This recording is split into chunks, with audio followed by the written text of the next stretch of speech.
Olá, estamos de volta ao Discipulado na Bíblia, o nosso estudo das alianças. E agora vamos tentar hoje terminar o casamento.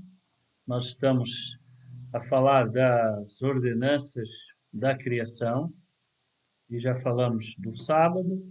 E agora estamos a falar da segunda ordenança, que é o casamento. Falamos da primeira parte, quando Deus instituiu lá em Gênesis o casamento, em que o casamento, diz lá no Gênesis, os dois tornar-se-ão uma só carne. Então, lá no Gênesis, Deus criou esta lei. E é por isso que, até hoje, as pessoas continuam a cumprir essa ordenança. É por isso que se casa hoje em dia, porque Deus criou essa lei lá no Gênesis. E hoje nós vamos tentar tocar aqui em alguns assuntos mais problemáticos. No tempo de Paulo, eles colocaram esta questão e a igreja de Corinto colocou essa questão, e é lá para a igreja de Corinto que nós vamos fazer aí uma viagem no tempo e voltar à igreja de Corinto. No capítulo 7, nós vamos fazer aqui uma apreciação de todo o capítulo 7, para a gente tirar aqui algumas informações finais acerca do casamento. Então, pega aí a sua Bíblia, o seu caderno, a sua caneta e vamos escrever. Nós vamos estudar o capítulo 7 da primeira carta aos Coríntios, ou Coríntios. Então, vamos começar aqui. O capítulo 7, antes do capítulo 7, nós temos um dado aqui muito importante. O versículo 16 do capítulo 6 começa assim, e está a falar sobre o casamento também. Veja lá. Ou não sabeis que o homem que se une à prostituta forma um só corpo com ela? Porque, como se diz, serão os dois uma só carne. Olha, vamos voltar a recordar Gênesis. O casamento lá era o quê? O homem deixará o pai e a sua mãe e unir-se-ão e tornar-se-ão uma só carne. Isto é o casamento, de acordo com Gênesis. E o que é que nós estamos aqui a ver neste versículo 16? Estamos a ver que aqui é uma pessoa que seja solteira ou casada, que tem relações com uma prostituta, não é sua esposa.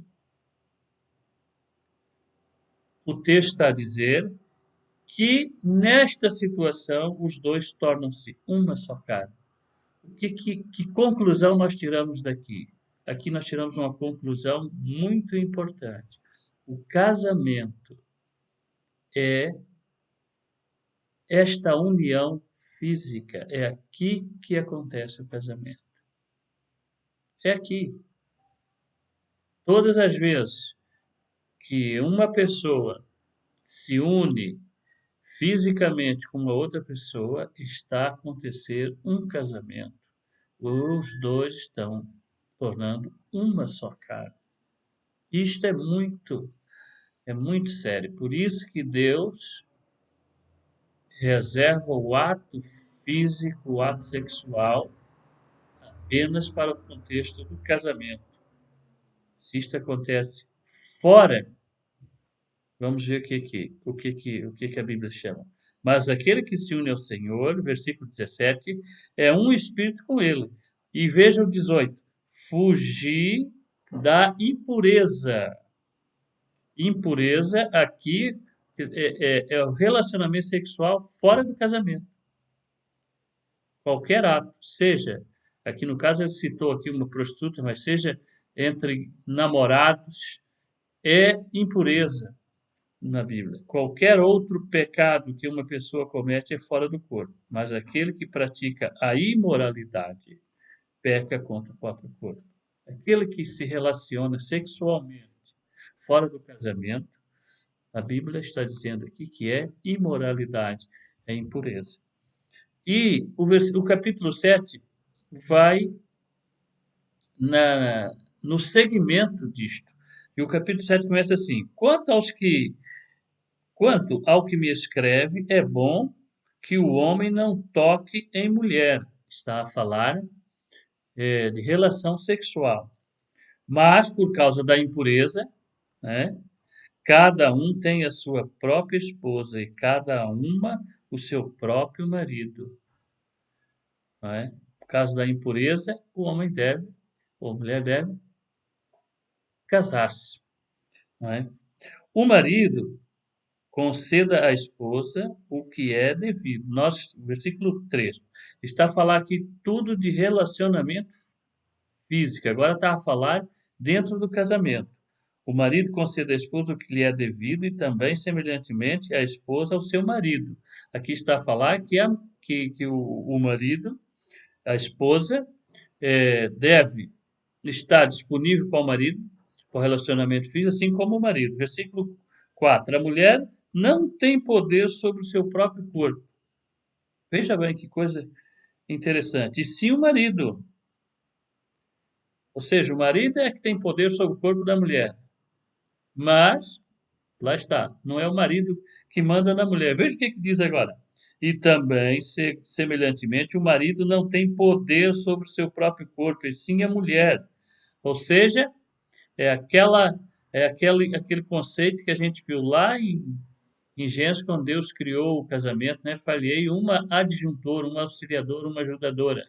Ela não é uma escrava, mas é uma igual ao marido. E aqui, o marido não tem poder sobre o seu corpo, mas tem a mulher não tem poder sobre o seu corpo. É igualdade, é igualdade. Versículo 5: Não vos priveis um ao outro, salvo talvez por mútuo consentimento. Então, ele está a dizer que o marido ou a mulher não deve privar o outro, não deve negar-se ao outro, salvo, né, talvez, quando há acordo entre os dois, por mútuo consentimento, quando os dois estão de acordo, por um tempo determinado, para vos dedicardes à oração e novamente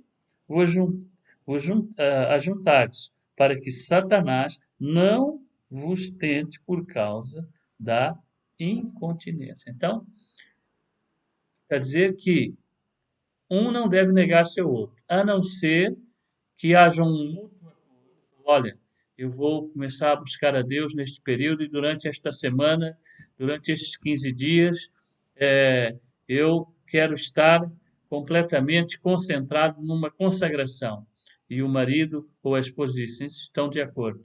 Terminou aquele período de consagração a Deus, voltem à, à, à normalidade, para que, diz aqui a Bíblia, não haja a tentação da parte de Satanás, porque Satanás não perde a oportunidade. Versículo 7. Quero que todos os homens sejam tais como eu. Agora o Paulo já está aqui entrar num outro assunto, né? Como eu. No entanto, cada um tem de Deus o seu próprio dom. Ele está a falar agora sobre contrair casamento ou não, porque Paulo vivia sozinho, né? E ele diz que era bom que cada um fosse como ele, né? Mas cada um tem o seu dom. Este ponto aqui é muito importante, preste bem atenção.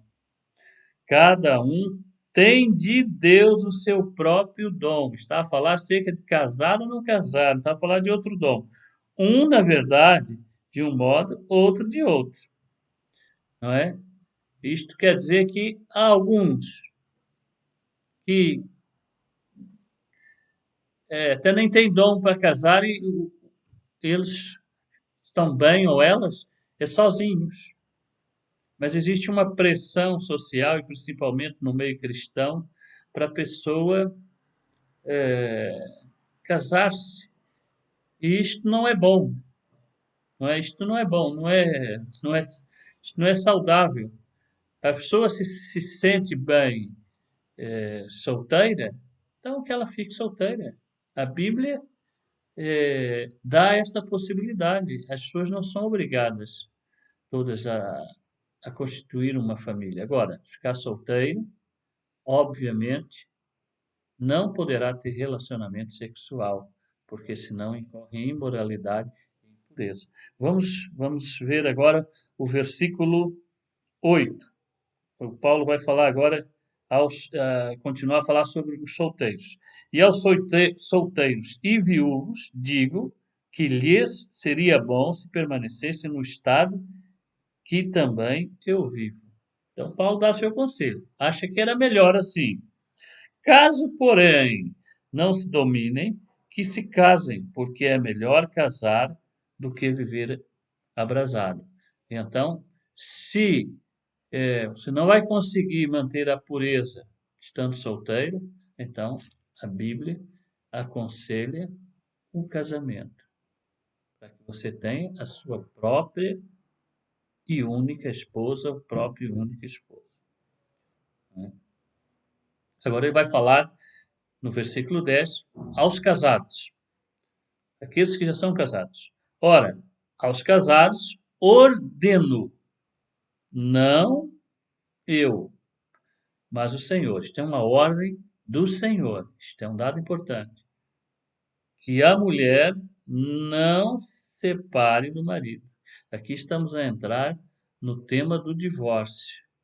Então, esse é um tema que hoje em dia está muito difícil, não é? Há muitas dúvidas acerca disso e tem acontecido muitos divórcios dentro do meio cristão e fora do meio cristão, então,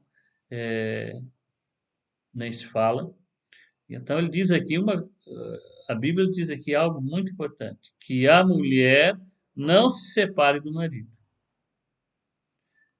E no versículo 11 diz: se porém ela vier a separar-se, que não se case ou se reconcilie com seu marido. Se porém ela vier a separar-se, que não se case. Ou seja, se a mulher, a Bíblia até aqui está a admitir a hipótese da separação, porque há situações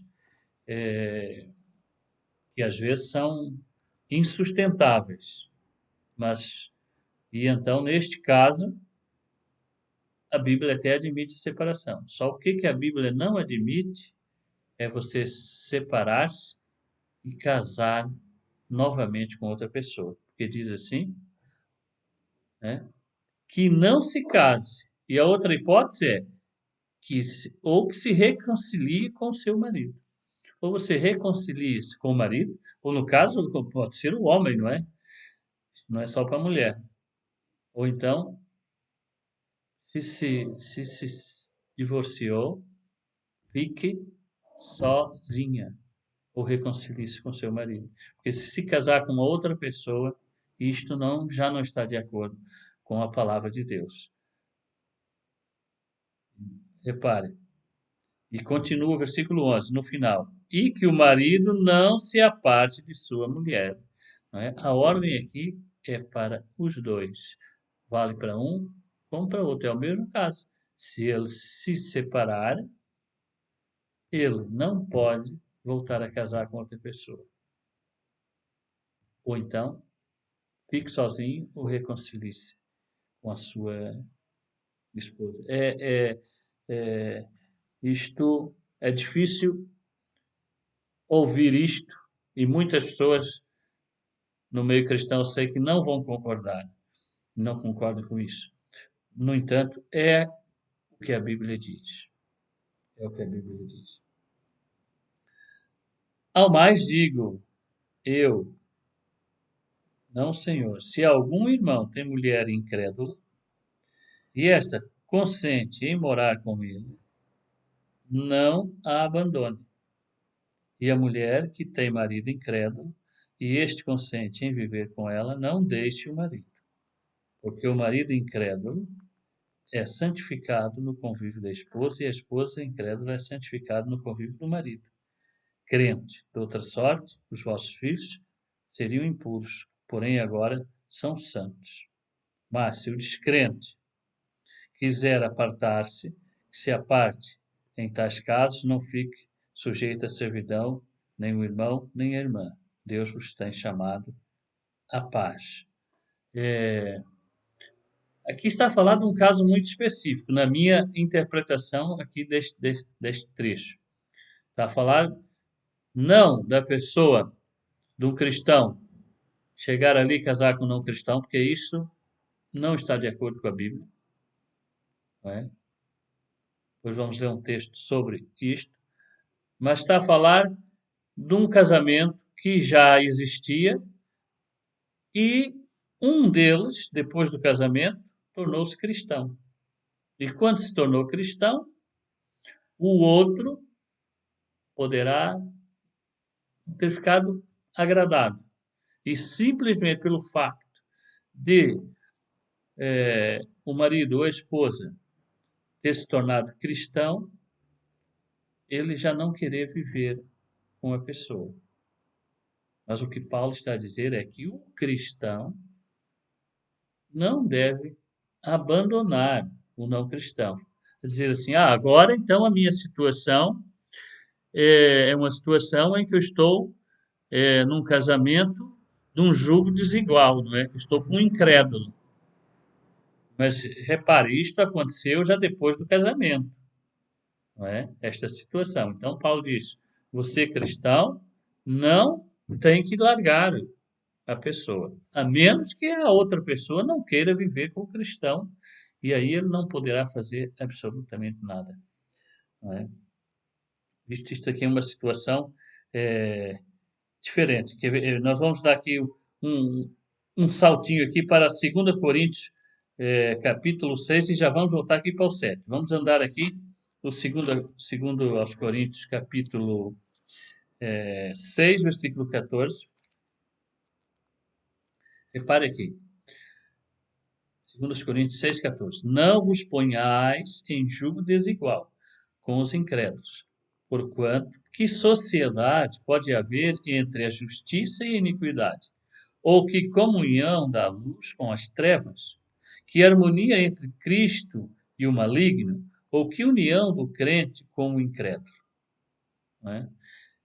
Está a falar aqui de qualquer aliança, na minha perspectiva, qualquer aliança que se faça com um incrédulo, seja o casamento ou seja um outro tipo de aliança. Essa é a minha perspectiva, até mesmo um negócio, não é? Mas é assim que eu vejo. Agora cada um vai fazer a sua interpretação, mas eu vejo assim. Repare, o casamento, um casamento não pode ser, um cristão não pode casar-se com um não cristão. Porque isto, a Bíblia aqui, conforme nós acabamos de ler, é um jugo desigual. Você é um filho da luz e você está a fazer uma aliança com o filho das trevas. A Bíblia não está de acordo com isso. Não é? Cristão casa-se com cristão. Mas ele pode vir a converter-se depois. Isso já não é um problema. Pode acontecer, às vezes acontece, mas o que a Bíblia diz é: cristão casa-se com cristão. E é nisto que nós devemos andar. Por isso, voltando aqui esta situação aqui da mulher tem o marido incrédulo, deixa seu marido, é no caso de um casamento que já existia entre dois incrédulos e no decorrer do casamento um se converteu. E aí ficou um jugo desigual. Vai falar, então está em jugo desigual e eu vou me embora. Mas Não é assim. Você pode ficar, se o teu marido ou sua esposa incrédula estiver de acordo, né? Então vejam bem, vamos, vamos dar continuidade. Nós vamos agora dar um salto para o versículo 25. No versículo 25, diz assim: com respeito às virgens, não tenho mandamento do Senhor, porém dou minha opinião, como tendo recebido do Senhor a misericórdia de ser fiel. Está a falar com respeito às mulheres que ainda não se casaram. E o engraçado é que Paulo refere essas mulheres como virgens. Por que que ele faz essa referência? Porque este é o ideal de Deus. O ideal de Deus é que a mulher, não só a mulher, mas que o homem, casem-se virgens.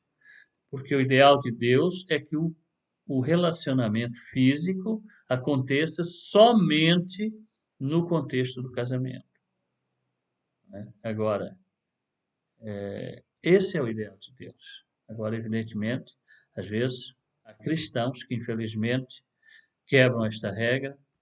Há pessoas que se converteram já mais tarde e já tinha essa prática antes do casamento.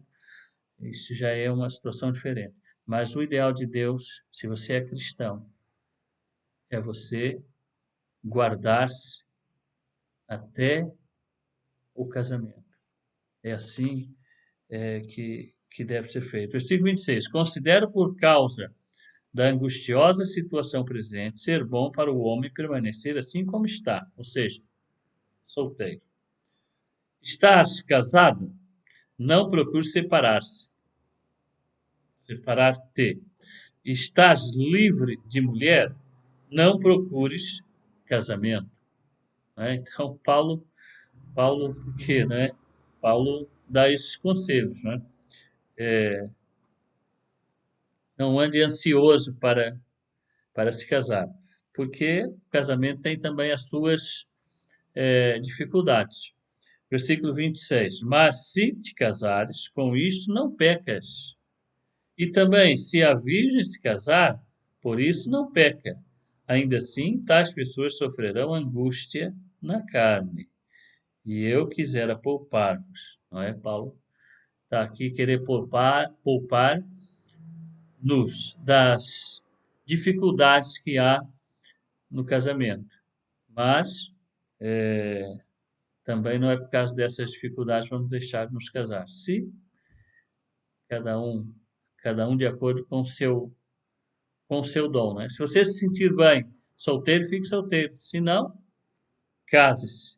Mas o casamento é para a vida toda. É assim que esse é o ideal de Deus, não é? E isto, agora o versículo 32. O que realmente eu quero é que estejais livres de preocupações. Quem não é casado, cuida das coisas do Senhor, de como agradar ao Senhor. Ou seja, você tem mais disponibilidade para o Senhor e para a obra do Senhor, estando solteiro. Mas o que se casou cuida das coisas do mundo, de como agradar a esposa, né? Você já tem uma esposa, já tem filhos, já tem outras preocupações que você não teria enquanto solteiro. É nesse sentido que Paulo está a advertir.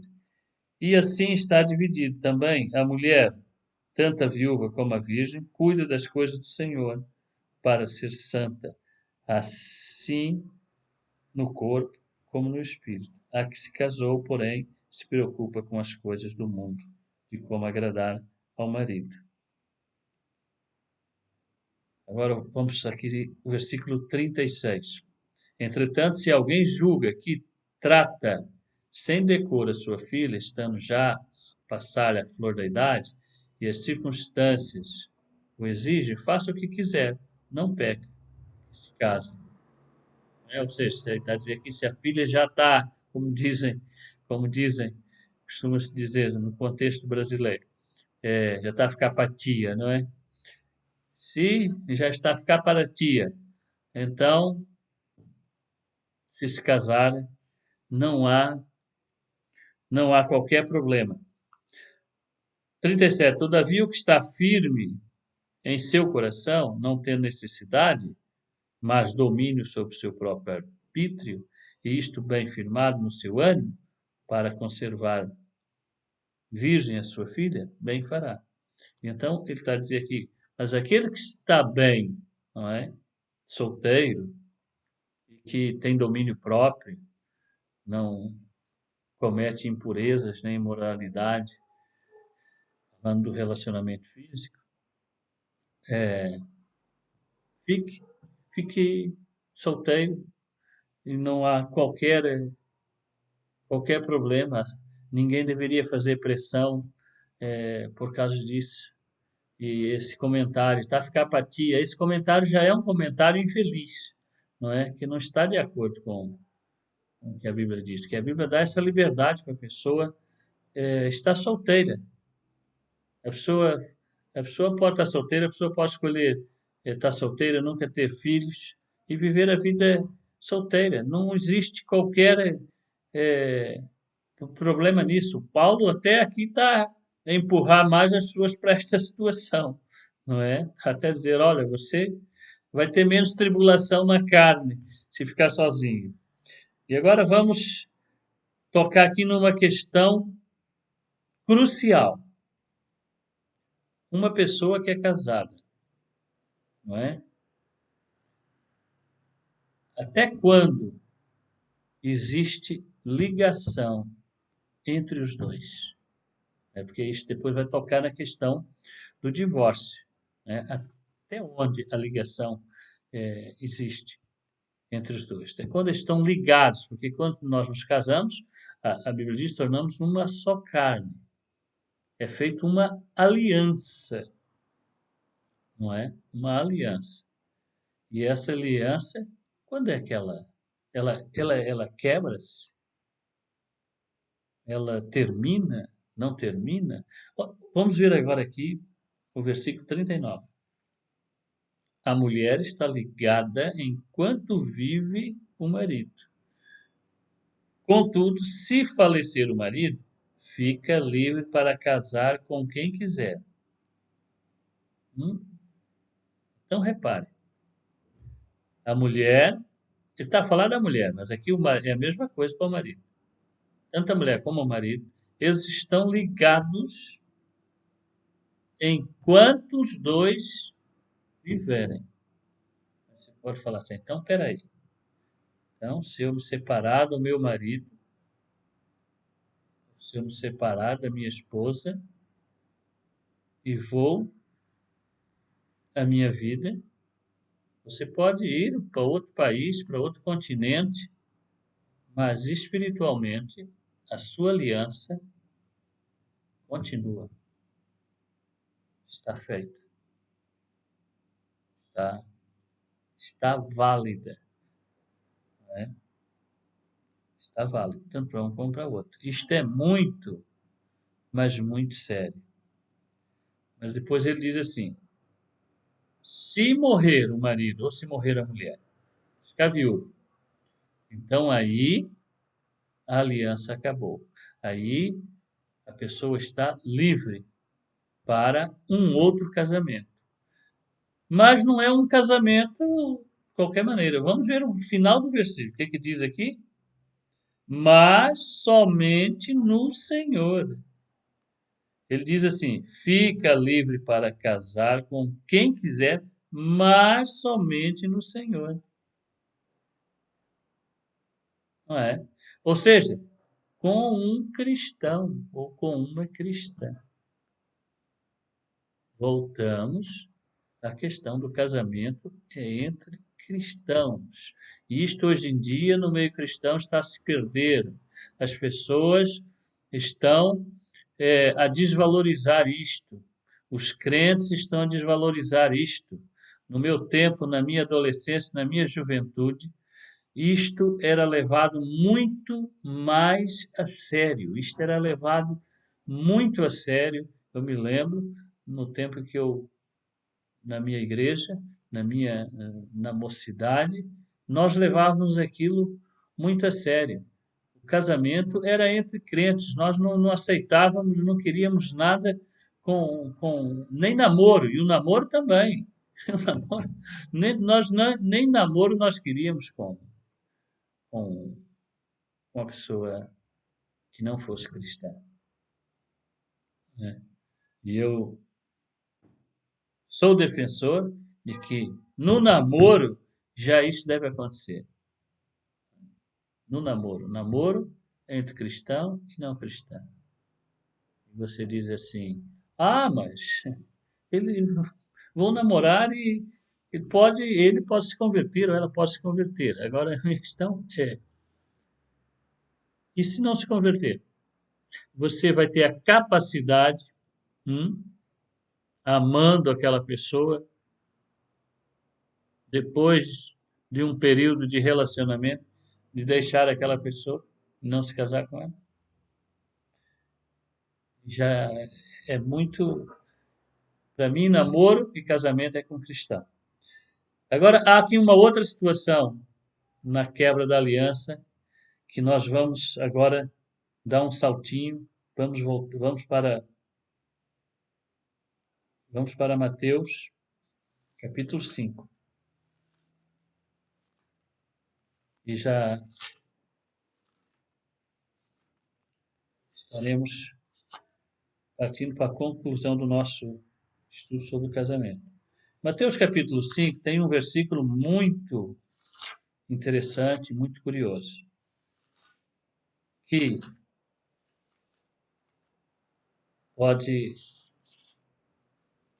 poderá haver aqui interpretações diferentes, mas repare aqui, isso nós estamos aqui na sequência do versículo 39. Estamos ainda a falar sobre a ligação do homem da mulher depois do casamento. Até onde vai essa ligação? E dissemos que a ligação, a aliança feita no casamento, ela termina com a morte uma das pessoas. Aí termina. Mas aqui em Mateus mostra uma outra situação em que essa aliança também é quebrada. Mateus capítulo 32 diz assim: eu, porém, vos digo, qualquer que repudiar sua mulher, exceto em casos de relações sexuais ilícitas, a expõe a tornar-se adúltera, e aquele que casa com a repudiada comete adultério. Então, o que o texto está nos querer dizer? Em primeiro lugar, diz assim: qualquer que repudiar a sua mulher. Naquele tempo, aqui está falado do Velho Testamento, era comum o marido repudiar a mulher. Passava uma carta de divórcio e a mulher ia-se embora. E ele diz: qualquer que repudiar a sua mulher, exceto em caso de relações sexuais ilícitas. Se você repudiar a sua mulher, é isso que ele está dizendo, você expõe a sua mulher ao adultério. Porque se você a repudia e ela casa-se com outro, ela está em adultério. E se eu fizer o mesmo, né, eu, homem, separar da mulher, lembra-se que nós lemos lá em Corinto que se separar, ou fique sozinha, ou reconcilie-se. Se há um divórcio, seja com cristão ou não cristão, isso vale para toda a gente. Só que o cristão, como cumpre a palavra de Deus, não é? Tem que ter atenção a isso. Se há um divórcio e esse divórcio não houve, aqui que diz, relação sexual ilícita, ou seja, Não houve um adultério. Por exemplo, vou exemplificar. Há um casal, por exemplo, um deles cometeu adultério. Neste caso, a aliança é quebrada. A aliança é quebrada. E a pessoa, o outro, que não cometeu adultério, ele fica livre. Se ele quiser, porque ele pode querer perdoar e continuar com a sua esposa ou com o seu marido.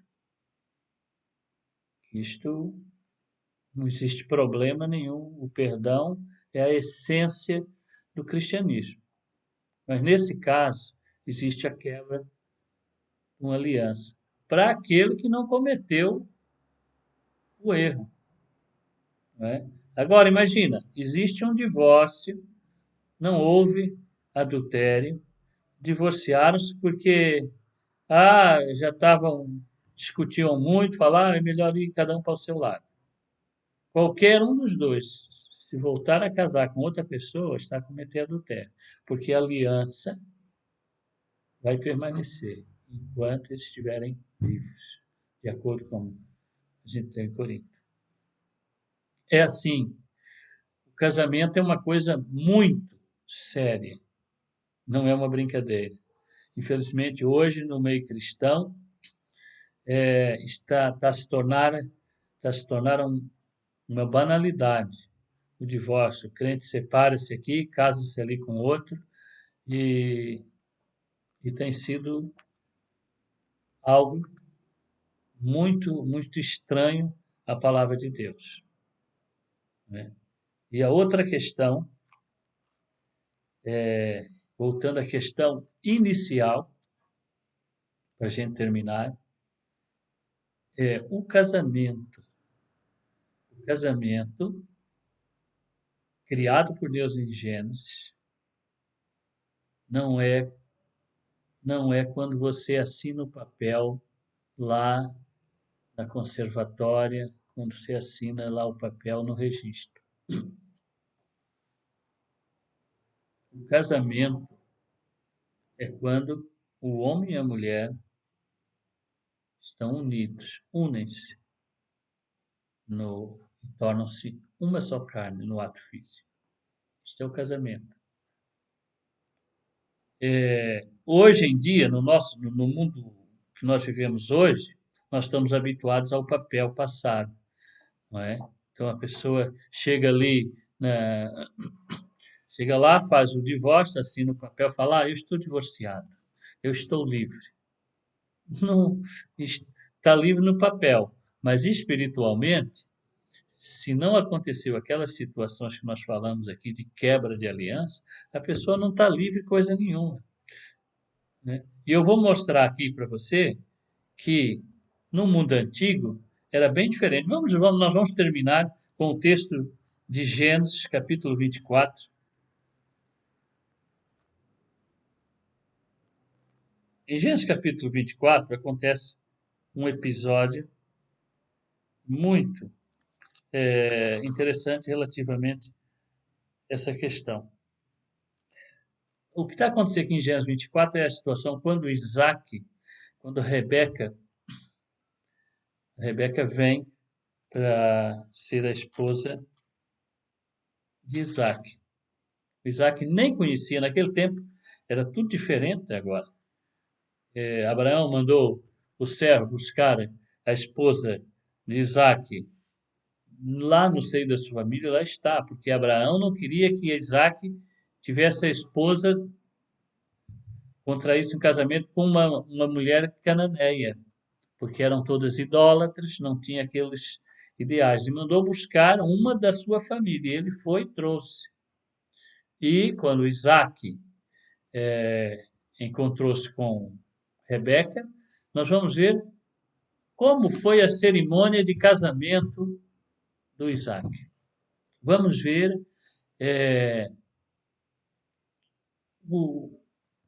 quantas assinaturas houve lá na conservatória, no no notário, no cartório. Gênesis 24, 67. Aqui é o momento em que Isaac casa-se com Rebeca. Veja bem, Isaac conduziu-a até a tenda de Sara, mãe dele, e tomou a Rebeca, e esta lhe foi por mulher. Ele a amou, assim foi Isaac consolado depois da morte de Sara. Era assim o casamento no mundo antigo. Isaac pegou Rebeca, olha, se calhar disse, você aceita casar-se comigo, Rebeca? Ah, sim, eu estou aqui, fiz essa viagem toda, porque eu quero ser a sua esposa. Então tá bem. Entraram os dois para a tenda e tiveram relações físicas. E diz o texto, e esta foi por mulher. Ali deu-se o casamento. Era assim o casamento no mundo antigo. Não era como hoje. Hoje tem que assinar uns papéis, tem que estar lá não sei quantas testemunhas, porque senão não é válido. Mas o casamento mesmo diante de Deus não mudou. É aqui como aconteceu com Isaac e Rebeca. Naquele momento em que eles tiveram relacionamento físico, eles tornaram-se uma só carne e o casamento aconteceu. E você está aí a pensar, então você está me dizer que qualquer pessoa que tem relacionamento, seja com namorados, não sei, é um casamento? É um casamento. Biblicamente, é um casamento. É assim que a Bíblia diz. No momento em que há um relacionamento físico, existe aqueles dois tornaram-se uma só carne, seja com quem for. Que Deus vos abençoe. Nós terminamos assim o segundo ponto das ordenanças da criação. No próximo estudo, nós vamos falar sobre a terceira lei da criação, que é o trabalho. E assim terminaremos as ordenanças, as três leis da criação, e depois iremos, então, passar para a aliança da redenção. Né? Então, que Deus vos abençoe e até o nosso próximo estudo.